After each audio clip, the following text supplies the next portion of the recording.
$62,000 for a three-row luxury SUV with rear-wheel steering. That's the number that makes absolutely no sense when you stack it against a BMW X5 or Mercedes GLE. They don't even offer three rows at that price. But here's what almost nobody's talking about. The 2026 Audi Q7 just became the only midsize luxury SUV that gives you adaptive air suspension as standard equipment on the Premium Plus trim. Every other competitor charges thousands extra for that feature, and this matters more than you think. Most luxury SUVs ride like sports cars or float like boats. The Q7 with this system does neither. It reads the road, adjusts in milliseconds, and somehow feels planted and comfortable at the same time. You tap the throttle and it responds. Not like a minivan pretending to be quick. Like it means it. The V6 model hits 0 to 60 in 5.6 seconds. That's quicker than the base Acura MDX. Quicker than most people expect from something carrying 7 passengers and weighing 5,400 pounds. But the real trick is what happens at 40 miles per hour on a broken highway.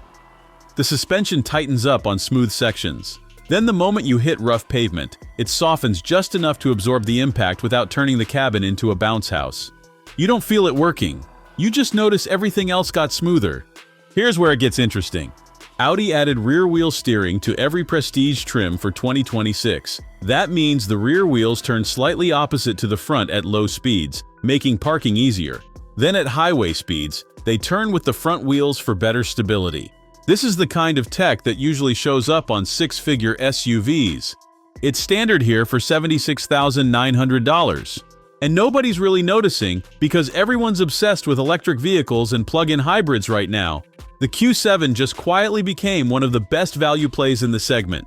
You get 335 horsepower from a 3.0-liter turbocharged V6, 369 pound-feet of torque, quattro all-wheel drive that feels locked to the pavement. The interior is where Audi always wins. Leather that actually feels premium, not the stuff that cracks after 2 summers. Real leather with stitching that looks hand-done.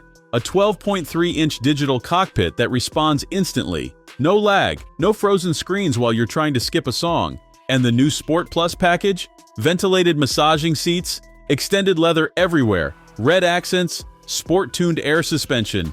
That package costs $4,800 and transforms the entire experience. Now here's the part that actually surprised me.